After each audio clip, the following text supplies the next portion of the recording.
ओम नमो भगवती वासुदेवाय नमो। नमस्कार बंधुगण आपण मानकु आम यूट्यूब चैनल को स्वागत। बंधुगण आज भिडियो रे आमे आपण मानकु कहिबाकु जाउछु आपणक पई आज आसंता कालीर दिनटी किपरि साब्यस्त हेबो, ए दुई दिन आपणकु किपरि कटेइबे, केउ सबु जिनिस रे आपणकु फायदा मिलिबो आउ केउ सबु जिनिस रे आपणकु सावधानता अवलंबन करबा पई पड़िबो, आपणकर लव लाइफ किपरि रहिबो, कैरियर किपरि रहिबो, बिजनेस आउ व्यापार किपरि रहिबो, ता सहित स्वास्थ्यर महत्वपूर्ण इनफॉरमेशन मध्ये आमे आपण मानकु देबु। आउ ए वीडियो शेष रे आमे आपण मानकु किछि उपाय विषय कहबु जहा द्वारा आपण ए दुई दिन को आहुरी अधिक शुभ और मंगलदायक बनै परिबे। फ्रेंड्स, आगो को वीडियो आरंभ करिया पूर्व आपनको हमर रिक्वेस्ट कि जदि आपण हमर ए चैनल ले नुआ आछथि तो चैनल को सब्सक्राइब करंतु, सांगरे नोटिफिकेशन बेल को मध्ये ऑन करंतु, जहा द्वारा समय समय सह हमर नुआ नुआ वीडियो रो नोटिफिकेशन आपणक पाखरे पहुँचिबो। आसंतु जानिबा किपरि रहिबो आपणक पई आजि आउ आसंता कालीर दिन। सबुठारु प्रथमे आमे आपण मानकु कहिबु कि कोन आपणक पई ए दुई दिन रे सतरे पॉजिटिव रहिबाकु जाउछि। जदि कहिबु फ्रेंड्स, आज आउ आसंता काली आपणक वित्तीय स्थिति रे काफी सुधार आसीबो। किछि नुआ आरंभ करिबा पई ए दुई दिन आपणक पई बहुत ही अनुकूल भरे रहिबो। आपणकर परिश्रम प्रयासर सार्थक परिणाम आपणक सामना को आसीबो। जो माने विवाह योग्य सेमानक पई कोनोसी भल प्रस्ताव मध्य आज घर को आसी पारे। यह सहित जदि आमे कहिबा फ्रेंड्स, समाज एवं संपर्कियों भितर आपणकर प्रभावशाली व्यक्तित्व आउ सरल स्वभाव कारण मान प्रतिष्ठा आपणकर बनी रहिबो। समय किछि मिलाजुला प्रभाव मध्य आपणक पई नै करी आसीबो, किंतु ताहा द्वारा बहुत भल फल आपणक पई बनिबाकु जाउछि। किछि टाइम रे अति संपर्कियों भितर जहा भी क्लेश चलीथिला तो से सबु दूर विशेष भाव में आपणकर हेबो। ता सहित संपर्क रे पुणी थरे मधुरता देखा देबो। प्रतिष्ठित लोकंक सह संपर्क बढ़िबो आउ जहा भविष्यत पई बहुत ही लाभदायक सिद्ध हेबो। धार्मिक स्थल को जीवार प्रोग्राम मध्ये आपणकर बनिबो, जहा द्वारा बहुत अधिक शांति एवं हल्कापन आपण विशेष भाव में अनुभव करिवे। घरे सुख सुविधा संबंधित वस्तुर किणा किणी मध्ये करिवे। कोनोसी दामी उपहार मध्ये आपनको मिली पारे। विद्यार्थी मानक विषय जदि कहिबा, विद्यार्थी माने तांको चाकरी संबंधित कोनोसी क्षेत्र रे इंटरव्यू रो जोग मध्ये बनुछि। सेथि पई पूरा परिश्रम सहित निजर कार्य रे प्रयास करंतु। निजर सिद्धांत रे कोनोसी भी प्रकार रो समझौता आज आपण आदु करंतु नाही। प्रभावशाली एवं प्रतिभावान लोकों सह अधिक टाइम आपण स्पेंड करिवे। एहा द्वारा आपणकर आत्मबल एवं आत्मविश्वास रे वृद्धि हेबो तथा नकारात्मक विचार मध्ये आपणकर दूर हेबो। भाग्य ठारू अधिक आपण आपणक कर्म उपरे विश्वास रखंतु। दिन आपणक पई आज बहुत ही भल रहिबो। आसंतु जानिबा आपणक पई कोन नेगेटिव रहिबो।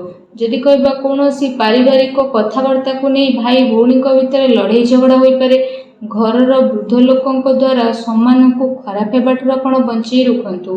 ता सहित धर्म ना रे केही आपणकर नुकसान मध्ये करि पारे, सेथि पई आपण सावधान रहंतु। घरर कोनोसी वृद्ध लोकों स्वास्थ्य को लेके आपणकर चिंता रहिबो। डॉक्टर को पाखक मध्ये आपण जाई पारती। एहा सहित जदि कहिबा आपणको आपणकर स्वभाव रे ईगो को खत्म करबा पई पड़िबो, जहा द्वारा जहा भी सब प्रॉब्लम थिला सब प्रॉब्लम रे सॉल्व हेबो। कोनोसी भी योजना उपरे काम करबा पूर्वरु आपण विचार थरे करि नियंतु। कोनोसी दुखद समाचार मिलिबा कारणरु किछि टाइम रे आपणको मन रे उदासी आ नकारात्मक विचार मध्ये आसी पारे, किंतु आपण शीघ्र ही से सबरु बाहर को बाहरिबे।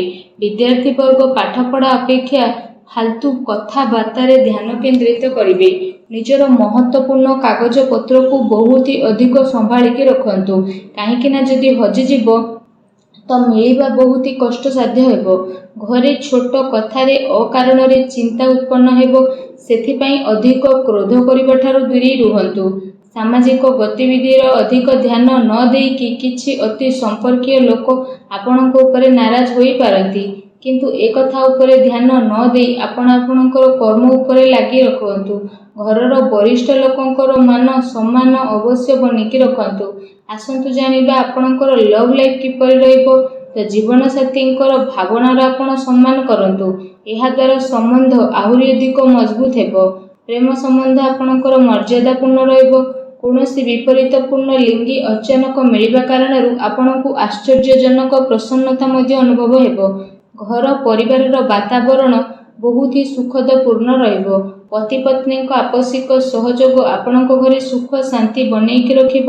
ପ୍ରେମ ସମ୍ବନ୍ଧରେ ଆଗକୁ ଆସୁଥିବା ଟାଇମରେ ବିବାହରେ ପରିଣତ ହେବାର ପୂର୍ଣ୍ଣ ରୂପରେ ଯୋଗ ବନୁଛି। ଜୀବନ ସାଥୀଙ୍କର ଆପଣଙ୍କୁ ଏବଂ ଆପଣଙ୍କ କାର୍ଯ୍ୟରେ ପୂର୍ଣ୍ଣ ରୂପରେ ସହଯୋଗ ମଧ୍ୟ ମିଳିବ ତଥା ଘରେ ମଧ୍ୟ ଆପଣଙ୍କର ସକାରାତ୍ମକ ବାତାବରଣ ବନି ରହିବ। ଏହା ସହିତ ଫ୍ରେଣ୍ଡସ୍, ନିଜର ବ୍ୟସ୍ତତାରୁ ଆପଣ କିଛି ଟାଇମ ବାହାର କରିବେ ଆଉ ଯାହାଦ୍ୱାରା ଆପଣ ଆଗକୁ ମଧ୍ୟ ବଢ଼ିବେ। ପରିବାରରେ ପିଲାଙ୍କ ପାଇଁ ଆପଣଙ୍କ ସମୟ ମଧ୍ୟ ଦେବେ, ଯାହାଦ୍ୱାରା ପରିବାରରେ ଆପଣଙ୍କର ରେସ୍ପେକ୍ଟ ଆହୁରି ଅଧିକ ବଢ଼ି ମଧ୍ୟ ଯିବ। ଆସନ୍ତୁ ଜାଣିବା 2 ଦିନରେ ଆପଣଙ୍କର ବ୍ୟବସାୟ କିପରି ରହିବ। ଯଦି କହିବା ବ୍ୟବସାୟରେ ଏବେ ବର୍ତ୍ତମାନ ପରିସ୍ଥିତିର ପ୍ରଭାବ ବନୁଅଛି। ଧନ ସମ୍ବନ୍ଧିତ ଲେଣ ଦେଣରେ ବହୁତ ଅଧିକ ଆପଣ ସାବଧାନ ହୋଇକି ରୁହନ୍ତୁ, କାରଣ ଧୋକା ହେବାର ସମ୍ଭାବନା ମଧ୍ୟ ବନୁଛି। ଚାକିରି ପେଶା ବ୍ୟକ୍ତିଙ୍କର ଅଫିସର ମାହୋଲ ବହୁତ ହିଁ ଶାନ୍ତିପୂର୍ଣ୍ଣ ବନିକି ରହିବ। କାର୍ଯ୍ୟକ୍ଷେତ୍ରରେ ଯଦି କୌଣସି ପ୍ରକାରର ନିବେଶ କରିବା ପାଇଁ ଚାହୁଁଛନ୍ତି ତ ବିଶେଷ ଭାବରେ ସେସବୁ କାର୍ଯ୍ୟକୁ ବହୁତ ଗମ୍ଭୀରତାର ସହ ଆପଣ କରିବେ। ଏହାଦ୍ୱାରା ଆପଣଙ୍କୁ ବହୁତ ହି ଭଲ ରେଜଲ୍ଟ ପ୍ରାପ୍ତ ହେବ।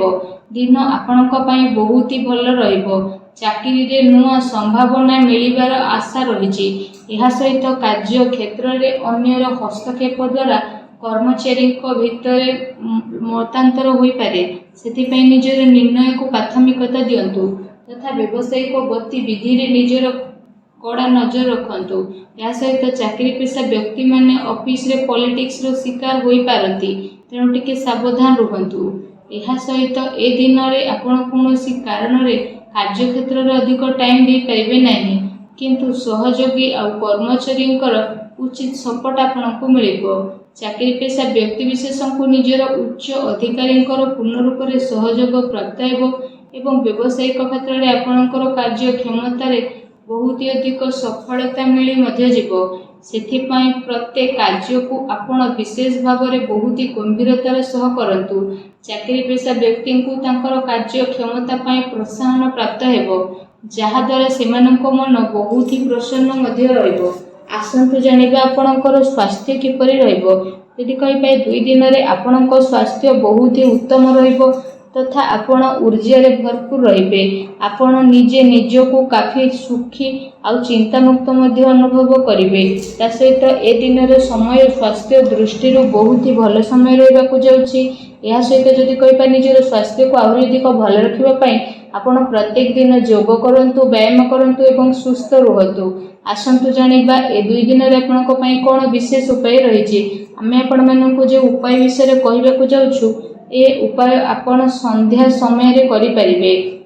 ବିଶେଷ ଭାବରେ ଯଦି ଆମେ ଆପଣମାନଙ୍କୁ କହିବୁ କି ଆପଣମାନେ ବିଶେଷ ଭାବରେ ସନ୍ଧ୍ୟା ସମୟରେ ଘରର ଈଶାନ କୋଣ ଅର୍ଥାତ୍ ଘରର ଉତ୍ତର ପୂର୍ବ କୋଣରେ ଏବଂ ଘରର ପୂଜା ସ୍ଥଳରେ ଆପଣମାନେ ଗୋଟେ ଘିଅର ଦୀପଟିଏ ପ୍ରଜ୍ୱଳନ କରନ୍ତୁ। ଏହାଦ୍ୱାରା ମାନସିକ ଭାବରେ ଆପଣଙ୍କୁ ଶାନ୍ତି ମିଳିବ ଆଉ ନକାରାତ୍ମକ ଶକ୍ତିର ମଧ୍ୟ ବିନାଶ ହେବ। ଭିଡ଼ିଓ କେମିତି ଲାଗିଲା କମେଣ୍ଟ କରିକି ଜଣାନ୍ତୁ। ଚ୍ୟାନେଲରେ ନୂଆ ଆସିଥିଲେ ଚ୍ୟାନେଲକୁ ସବସ୍କ୍ରାଇବ୍ କରନ୍ତୁ। ଧନ୍ୟବାଦ।